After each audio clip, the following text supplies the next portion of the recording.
So when is it okay to have PTSD? Can I go to therapy now or later? And who in the fuck in 2017 still uses VHS tapes?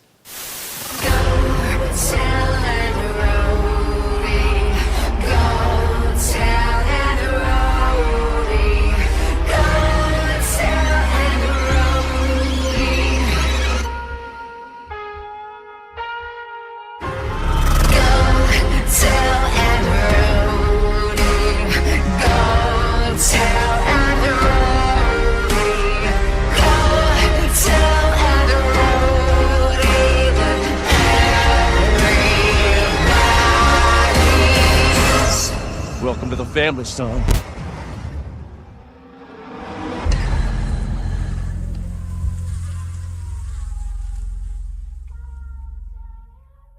What is up, everybody? Stupid Console Gamer here again, and welcome back to another video, if not a very late review of Capcom's latest survival horror video game, Resident Evil VII Biohazard. After last year's E3, I've been waiting so long to get my hands on this game, but at the same time, I was very skeptical about the direction that Resident Evil VII was heading into. And a lot of us hardcore and non-hardcore Resident Evil fans have just asked ourselves, does Resident Evil VII live up to the hype? Does it really return to its survival horror origins? And most importantly, is it a Resident Evil game that just deserves its rightful place in the series? Now, when you think of Resident Evil as a franchise, you'll probably think about the ghastly and grotesque yet iconic monsters created by the evil Umbrella Corporation. Or probably some of the most memorable video game characters to date, with some of the cheesiest and most outlandish dialogue ever to grace our ears, especially within a horror video game. That was too close.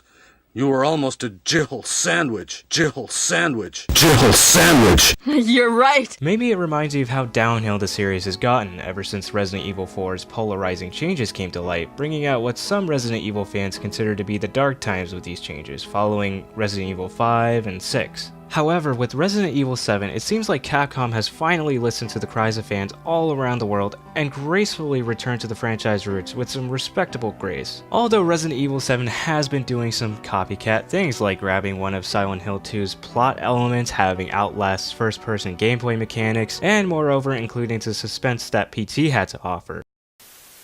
Alright, okay, I'll be honest. I was one of those people that bitched about the game being in first-person perspective, and also how it was an Outlast clone. But oh boy, was I dead fucking wrong. This is survival horror at its best. Resident Evil 7 takes a massive jump, unlike many of its other predecessors in this series, but the elements of what we know and love about Resident Evil are very much apparent in this game.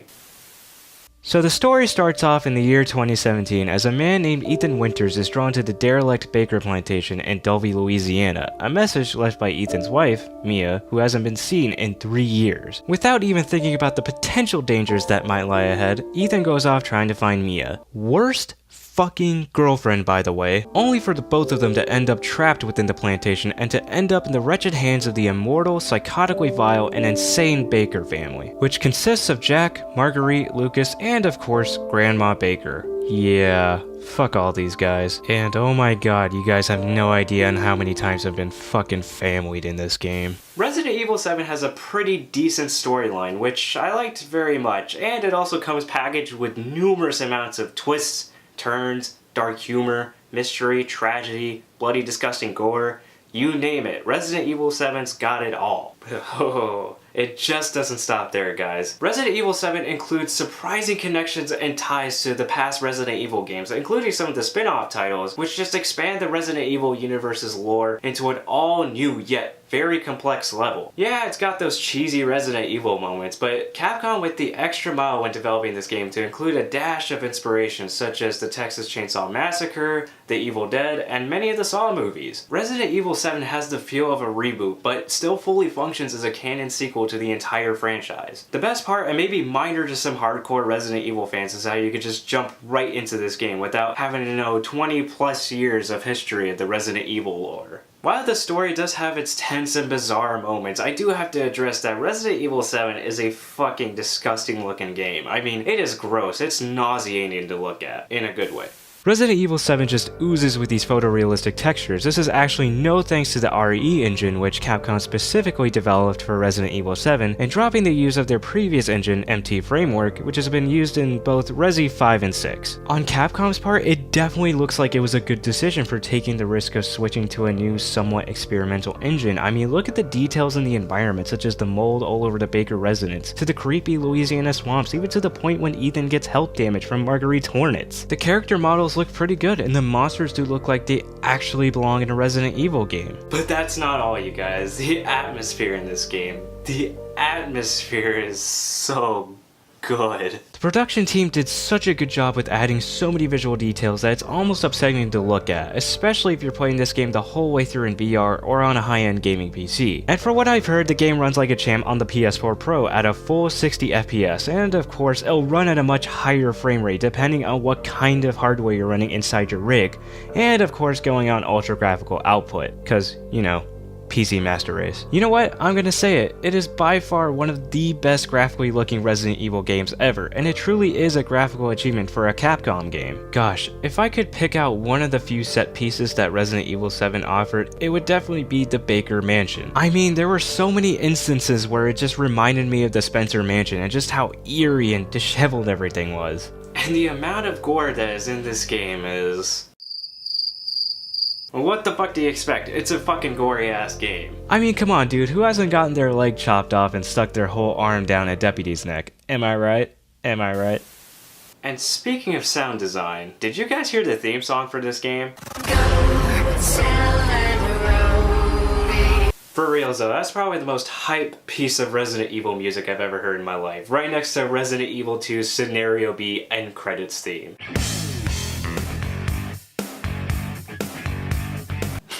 That shit never gets old, man. And also that save room theme, which I honestly thought would have never come back, but it finally did, so big plus for Capcom on that for bringing that back.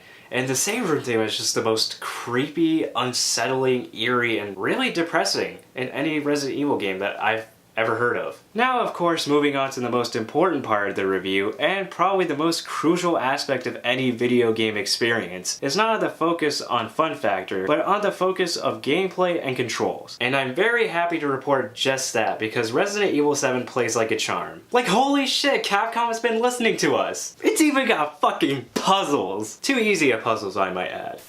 When Resident Evil 7 was announced at last year's E3, there was some backlash among the fanbase, including myself, criticizing the change of the more accustomed over-the-shoulder gameplay to the more mainstream first-person perspective. What the fuck, Capcom? I thought you guys would go back to the roots. But when you pick up the controller and just play through the game, you just gain this sense of euphoria and tense comfort, knowing that you can tell yourself, yeah, this is Resident Evil. This game just screams Resident Evil, from the inventory system, item management, searching for keys, reading through files, looking for more powerful weapons, conserving ammo, you know, the usual stuff. And of course, there's gonna be a lot of backtracking. And I mean a lot of backtracking.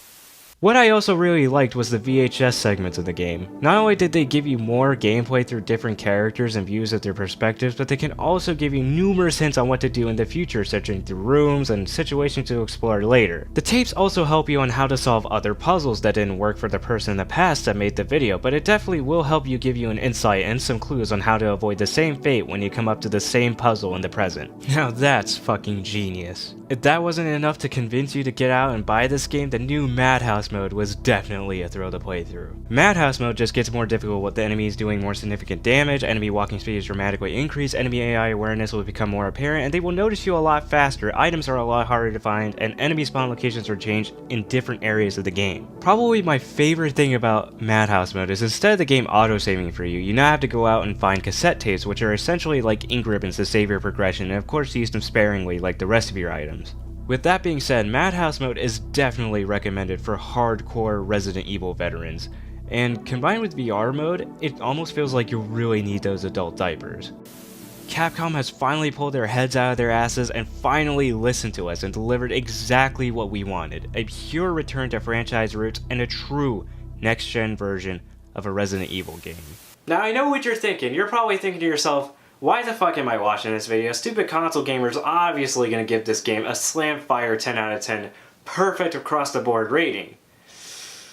Well, not exactly. Like every other game in existence, this game has a lot of flaws. Yeah, there were some things I let slide across the board, but then there were moments and times, especially during my second playthrough, that were just really fucking annoying. And really what bugged me was the lack of enemy variety. I mean, sure, you got the Bakers, but you got Jack and Marguerite in their different forms, and that's really it.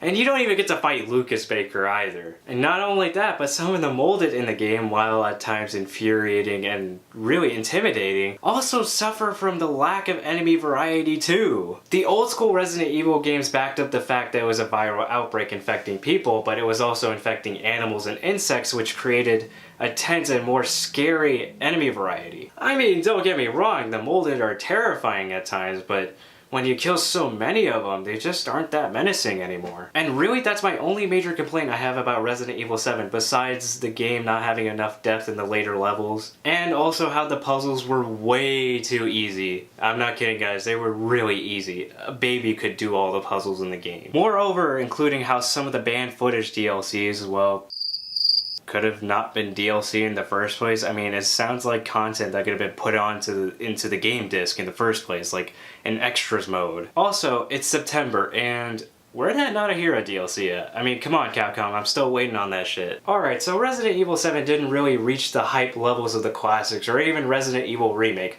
but do I recommend you guys to go out and buy this game with your hard-earned cash? Hell yes! I mean, after the last few installments and doing so many things wrong. Resident Evil 7 deserves all the love and praise that it's getting, and I will continue to tell people that Resident Evil is not dead. Yet. But at the end of the day, Resident Evil 7 contains all those classic elements from the bygone era of previous Resident Evil titles. Those elements were definitely needed in this franchise. And for the final verdict, I'm giving Resident Evil 7 an 8 out of 10. I just want to thank you guys for watching my video review of Resident Evil 7 Biohazard and just taking the time out of your day to watch it. If you guys like what you saw here today and you want to see more content like this, make sure you smash that like button and also click on the subscribe button to see more exciting content in the near future. And also comment down below on what your favorite Resident Evil game is and why. I would love to hear you guys' opinions about that. Until then, I want to thank you guys so much for watching my Resident Evil 7 review video, and I will see you guys next time. Stupid Console Gamer out.